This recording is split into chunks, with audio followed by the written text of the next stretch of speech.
Tired of the everyday routine? Ever dream of a life of romantic adventure? Want to get away from it all? We offer you Escape. Escape, designed to free you from the four walls of today for a half hour of high adventure. Tonight, we escape to a lonely schooner sailing through the hot Caribbean night, carrying a fortune and the heedless passions of reckless men, as John and Gwen Bagney tell it in their exciting tale, The Sure Thing.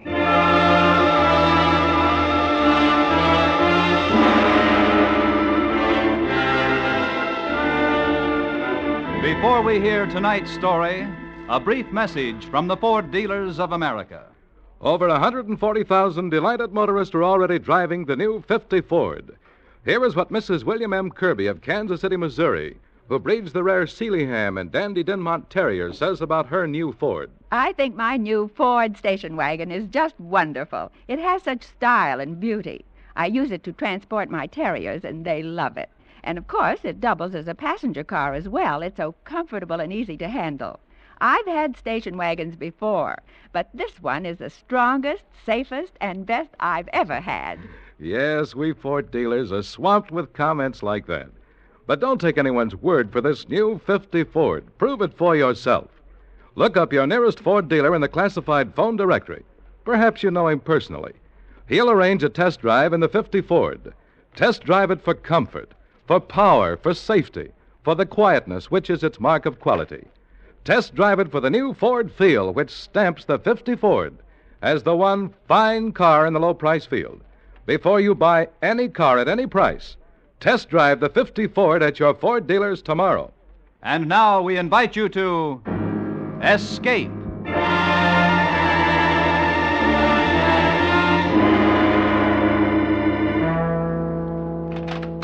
This way, senor. Thank you. If you would please wait in here in the Presidente's office. Fine. You understand, senor, I have not the authority to handle the matter myself. Yes, of course, I understand. You see, a bank draft of $2 million, it is a matter of such importance. Senor Jose Perez, the presidente of the bank, he is the only one. That's perfectly all right. I'll wait for Senor Perez. Gracias, senor, gracias. Wait. Yes, I could wait. I'd come this far, I could afford a few more minutes. It was hard to believe. Just a short while ago, I'd been ship doctor on the SS Martina, the gilded ferryboat of the Caribbean. And now I sat back in a comfortable chair and went over the whole thing again in my mind, just the way it happened, from the beginning. We had just cleared the Straits of Yucatan on our way to Havana when the 23-word message came that started the whole thing. That's the same thing, Doc. SOS, latitude 23 north, longitude 85 west. Accident case on board schooner Sidon, en route Havana. Urgently need doctor. Can you board us? That all? No answer as to the type of injury? I don't get it, Doc. She's standing just off to starboard, and they still keep sending the same message. Lifeboat's ready, Doctor. Coming. Got all your gear? All set. Let's go. As we pulled away from our ship, I could just barely make out the schooner heeling to a wandering current in the growing dusk. She was a 42-footer, and from her high bow, she sloped away neatly in a sweeping sheer line to a trim square stern. The Sidon. The name seemed to fit her. Aloof and aristocratic. As we pulled alongside, a huge, swarthy fellow helped me aboard. Watch your step. Easy. There you are. Yeah, thanks. Now, where's the patient? He's below. What'd you bring the stretcher for? Who are you? I'm the owner, Felix O'Rouge. You can't take him off this boat. He's too weak. I'll decide that. Come on, Olson. Coming, Doc. We went below, and in the forward stateroom, I found my patient. An old man. And with him, a girl. Oh, Doctor, thank heaven you're here. He had an accident. He's terribly ill. I've been so worried. Bad shock. Pulse pretty slow. You're not going to take him away, are you? Away? No, kid. Easy now. Have you enough oil aboard to reach Havana if the wind doesn't hold? Yes, I think so. Okay. Olson, Yeah, Doc? you go on back. This man is in no condition to be moved. What about you? I'll meet the ship in Havana. We ought to be there in some time tomorrow. Yeah, but the skipper... I'll take the responsibility. Okay, you're the doc. All right, let's have a look here. Easy now. No. Don't try to talk. How long has he been this way? 2 days. 2 days? Doctor, the wound. I'm afraid that it's... Yes, it's badly infected. Who did the surgery on him? Surgery? Who probed for the bullet? Bullet? There was no bullet. He was injured splicing a backstay with a marlin spike. He was what? You see, he was carrying the marlin spike in his hand when Felix had to come about it, threw him off balance, and he fell. I've dug out too many bullets not to recognize the kind of mess they make. It was a marlin spike. Yes? Well, you can yell marlin spike all the way to Havana, but it isn't going to change my report. Report? No bullet. Marlin spike. Marlin. Lie back. Now, this won't hurt. What is it? Just a hypodermic. No, dope. I don't want it. But I've got to probe. You can't take it if you're conscious. No anesthetic. Only brandy. Doctor, give him the anesthetic. Oh, no. You'd like that, wouldn't you, Stephanie? You're out of your mind. Joseph, I just want to save you the pain, and the doctor... Get in the brandy. But, Doctor... It's his body. If that's what he wants, that's the way he'll have to have it. Now get the brandy. Oh, thank you. And, Doctor? Yes? Send Stephanie away. Don't want her around me. She went away, but she didn't like it. And I got to work. For the next couple of hours, I was pretty busy. It was well after 10 o'clock when I felt it was safe to leave the old man and go up on deck to catch a smoke. Halfway up the companionway, I ran into Felix on his way down. Well, Doc, how's the old boy? Is he going to kick off? I'm sorry to disappoint you, but I think he's going to be all right. You think? What do you know? I'm only a doctor. I've done everything I can for him. Hey, wait a minute. Where are you going? I want to see him. I got to talk to him. I wouldn't advise it. Now, since when are you giving the orders around here? Since I came aboard. I don't want him disturbed. He needs to rest. Oh? You got any objections if I get myself a cup of coffee? No. So long as you stay away from my patient.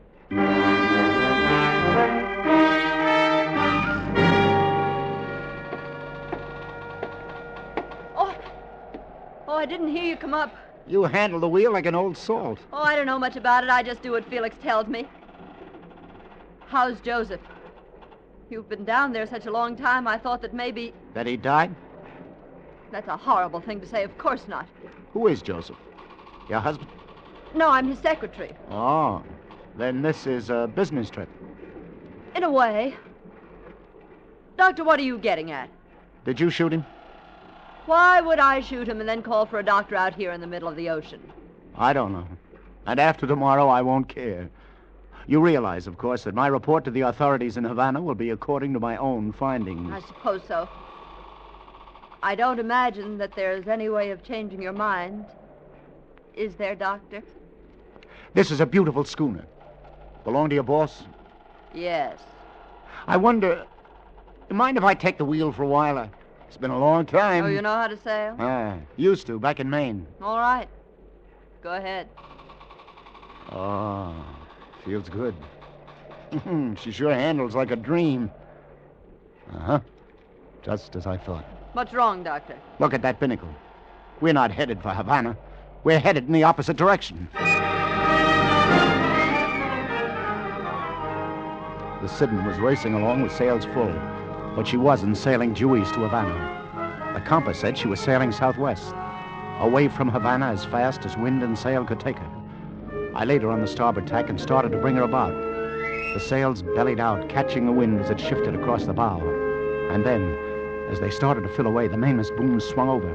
Just as I ducked to avoid it, a shot rang out. I put up my hand to steady myself against the main boom, and there in the wood, right where my head would have been if I hadn't ducked, was the bullet.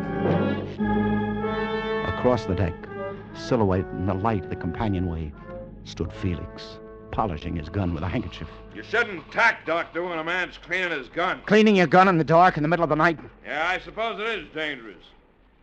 I see you don't like our course. I was under the impression this craft was bound for Havana. That's right, Doc, we are. Then why are we sailing southwest? Southwest? Well, that's a woman for you. You can't trust her behind the wheel of a car, and I know better behind the wheel of a boat. Oh, no, Felix. You don't blame me for that. I don't know a thing about a course. I did what you told me. Now, why didn't you do it right? If I'm so incompetent, maybe you'd better handle it yourself. Maybe I will. I didn't know what their game was. The lies, marlin spite, nocturnal gun cleaning, change of course. But one thing was certain. I intended to get to Havana if it was the last thing I ever did. And to make sure it wasn't the last thing, this was one night I wouldn't sleep. I went down to the old man's stateroom where I'd left my bag to get some Benzedrine. While I was there, I checked on him. He was sleeping quietly. He wouldn't need me. I opened the bag, took the tablets, and suddenly my hand stopped in midair. My hypodermic needle, loaded with the anesthetic that Joseph had refused, was gone.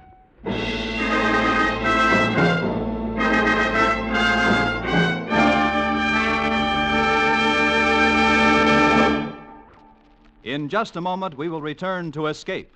But first, a message from the Ford dealers of America. Already, more than 140,000 new owners know that the 1950 Ford is something really special. We Ford dealers know it. We want you to know it, too.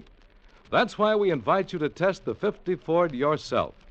From the moment you get behind the wheel, you'll see and feel quality. A finger's touch brings the great new V8 engine quietly to life, no matter how cold the weather. Before you've driven a block, you'll experience the joy of that flashing V8 acceleration and power. You'll know the quietness of quality in the motor and the sound-conditioned body. Your first touch of the brakes, the largest in the low-price field, brings a new feeling of safety and security. And try the worst road you know. See how the midship ride gives you the comfort and roadability of America's most expensive cars. Any Ford dealer will be delighted to arrange a test drive. If you don't know him personally, he's listed in the classified phone book. Call him tomorrow. Before you buy any car at any price, test drive the 50 Ford. It will open your eyes. And now we return you to the second act of Escape.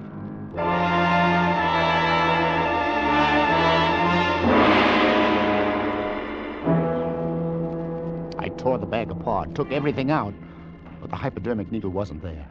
It wasn't anywhere in the stateroom. One of them had stolen it. Why? Use on the old man? On me? I went back up on deck. Felix was at the wheel. I knew it was futile to ask him if he had taken my needle.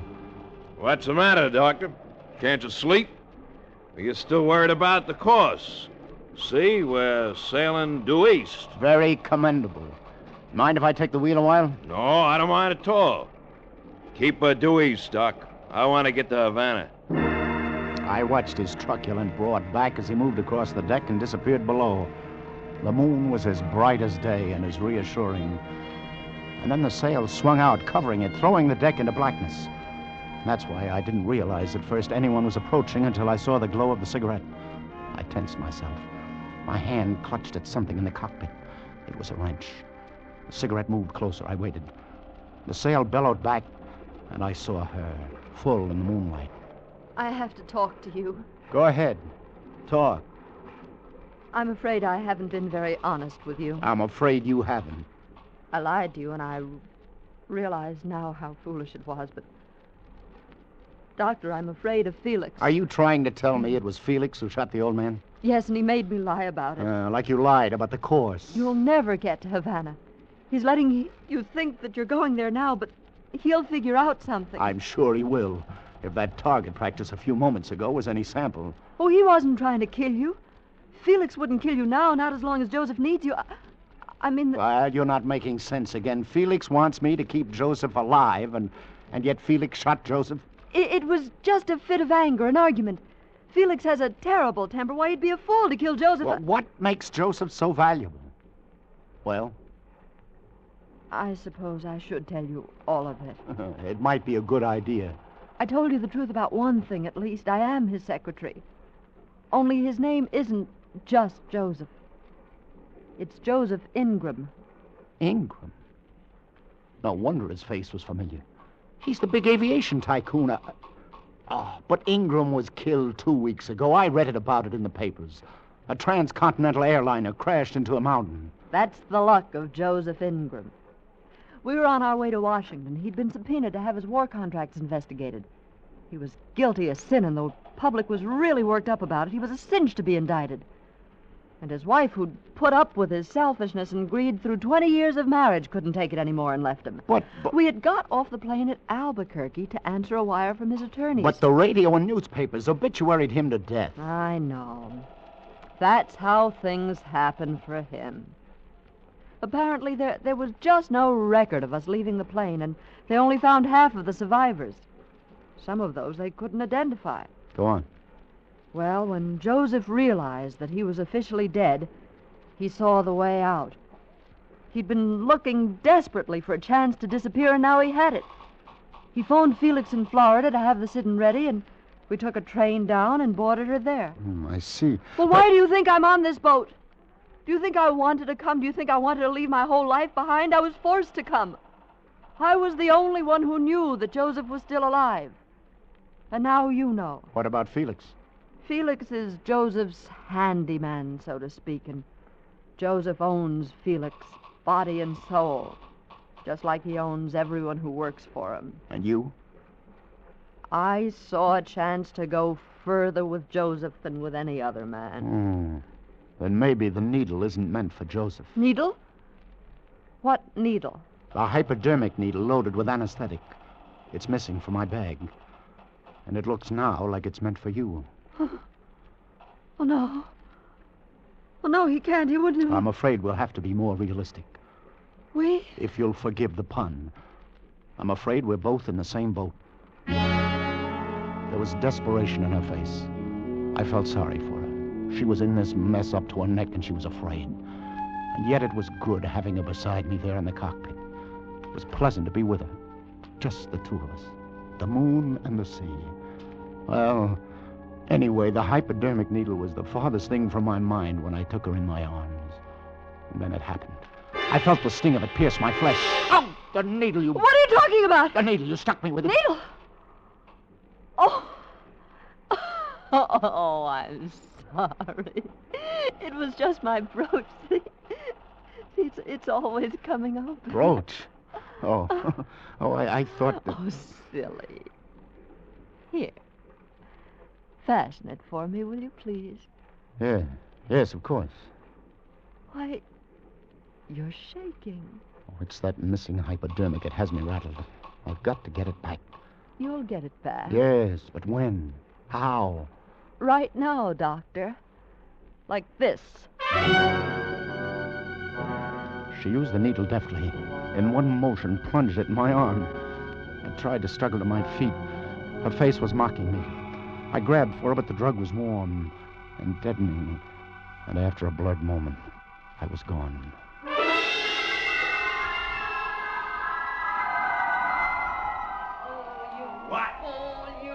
I could hear them from a long ways off. I came to slowly, then I lay there listening. I only did what you told me. You're the one who's bungled it. It's a good thing They were both standing over me, working on me, doing everything they could to bring me to. A lot of trouble to use that needle. Now you've spoiled everything.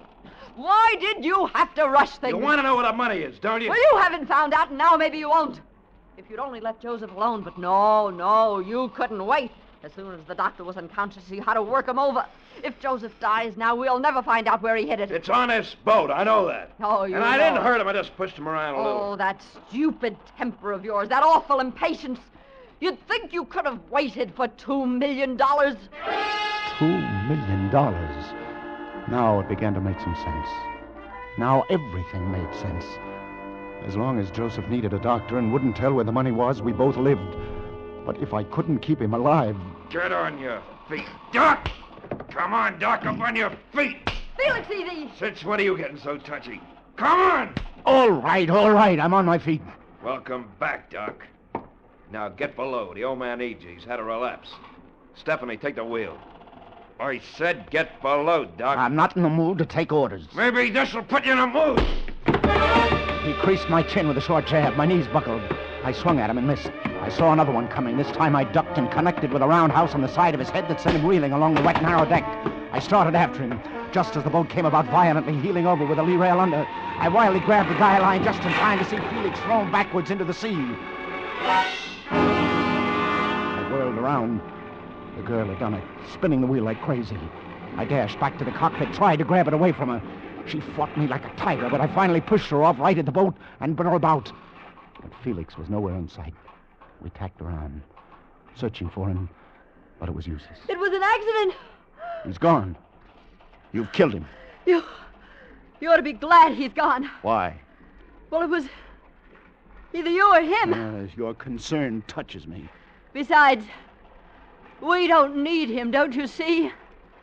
You know how to handle a boat and you're a doctor. You can keep Joseph alive until we make him talk. And when we find out where his money is, we can get rid of him. And sail away into the sunset. That's right. Just you and me. Yeah? No thanks. I'll play the original hand out in Havana. I don't think so, Doctor. I'm setting the course now. And if you're interested, I'm a much better shot than Felix. I won't hit the boom. The gun glittered in the moonlight, and she was smiling at me. And then I wasn't looking at her, but beyond her. First, I wasn't sure. I just sensed the movement. And then I saw him. Joseph Ingram, barefooted and in pajamas, pulling himself painfully up the companionway, forcing his body to make the effort. Joseph! You wanted too much, Stephanie. My money and Felix's youth. Felix is gone. He had an accident. Like mine, I suppose. If only you hadn't been so greedy. If only you'd waited, you'd have gotten your share. Joseph, you're sick. You were such a little fool, Stephanie. In the heel of my shoe, in my cabin, is a draft on the National Bank of Venezuela for $2 million, payable to bearer. So that's where it is. Oh. Thank you, Joseph. That's very generous of you. I wouldn't have believed it if I hadn't been watching. A bullet in the stomach, yet he kept coming at us, lumbering barefooted across the deck like a wounded bear in blue silk pajamas. Not so easy. She backed away from him, emptying her gun into him. But he kept coming. Not so easy! No, Joseph! Key was at the edge of the deck as he collapsed against her, his heavy arms in a death grip around her, and like a cartwheel, they spun together over the side into the inky blackness of the sea.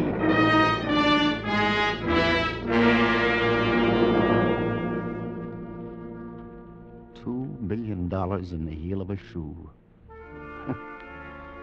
It was in the heel of the shoe, all right. I went below and found it. Just a piece of paper that 3 people had died over. $2 million. Certified backwards and forwards. Payable to bearer. In just a few hours, it would be daylight. I could be in Havana by noon, back to the Martina, back to the dispensary, back to the endless round of seasick pills, hangover remedies, and, when I'm lucky, maybe a sprained ankle. Or Venezuela. The choice was simple. There was no risk at all. It was a cinch. It was a sure thing. It was payable to bearer.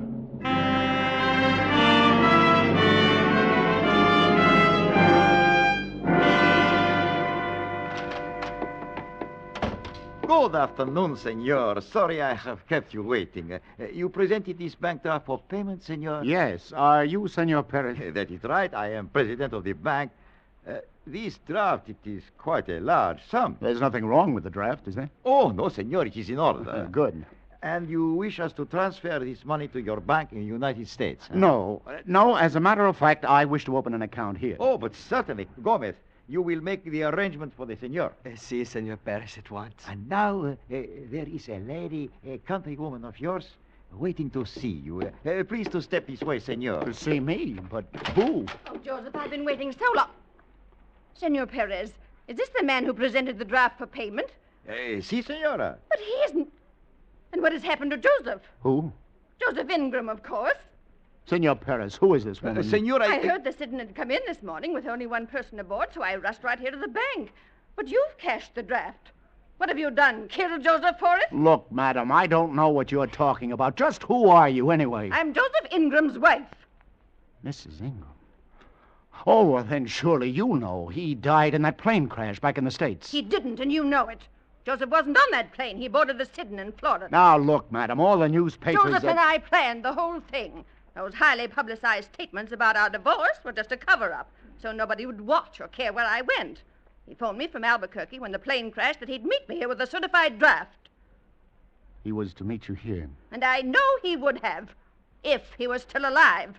Senor Perez, will you call the police? I accuse this man of murdering my husband. Si, senora, if you Call wish... them at once. He must not get away. I will ring for the gas, Now, senora. now, just a minute. I didn't kill him. She killed him. She? Stephanie, his secretary. And where is she? She's dead. He killed her. Oh, this doesn't make any sense. Then where is Felix Arouge? You see, Felix, he was killed when he... Yes? You see, it was... That is the gas, senor, waiting outside the door. Under these circumstances, Venezuelan law requires me to hold up payment on the draft pending investigation. And, senor, it is my duty to turn you over to the police. Now, look, those people, I had nothing to do with their murders. Have you any proof, senor? Have you any witnesses? They were staring at me. They didn't believe me. Of course. No one would ever believe me. And it had looked like such a sure thing. I was trapped on a charge of triple murder. Not $2 million, but triple murder payable to bearer.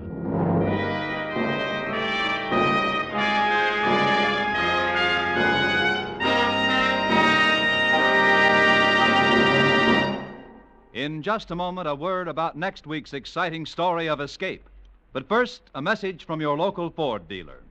More than 140,000 delighted motorists are already driving the new 50 Ford. Here is what J.B. Spurlock, a salesman, says about his 50 Ford. Anyone who's on the road as much as I am will sure appreciate the relaxing ride of the 50 Ford. You just take the wheel and sail away for hundreds of miles, and you end up almost as fresh as you were when you started. It's not just the comfortable seats alone that are relaxing. It's the quietness of the Ford engine and the fine riding qualities, too. Actually, it feels and holds the road like a much higher-priced car. I wouldn't trade my 50 Ford for anything anywhere near its price class. We Ford dealers hear comments like that every day. But you don't have to take anyone's word for it. Just test drive the 50 Ford yourself. Look up your nearest Ford dealer in the classified phone directory. Or perhaps you know him personally. He'll gladly arrange a test drive in the 50 Ford. Then you can test drive it for comfort, for power, for safety, and for quietness. Test drive it for the new Ford feel, which stamps the 50 Ford as the one fine car in the low-price field. Before you buy any car at any price, test drive the 50 Ford at your Ford dealers tomorrow.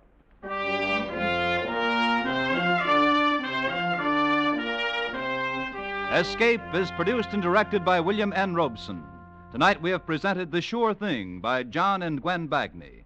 Featured in the cast were Anthony Ross as the doctor, Jeff Corey as Felix Arouge, Bay Baker as Stephanie, and Ian Wolfe as Joseph Ingram. Also heard were Harry Bartell, Ruth Parrott, Ramsey Hill, and Paul Frees. Special music was arranged and conducted by Del Castillo. Next week. You are trapped with a lovely but dangerous woman on your own island of paradise. Trapped by overpowering greed for a huge buried treasure. And from the woman and the greed, there is no escape.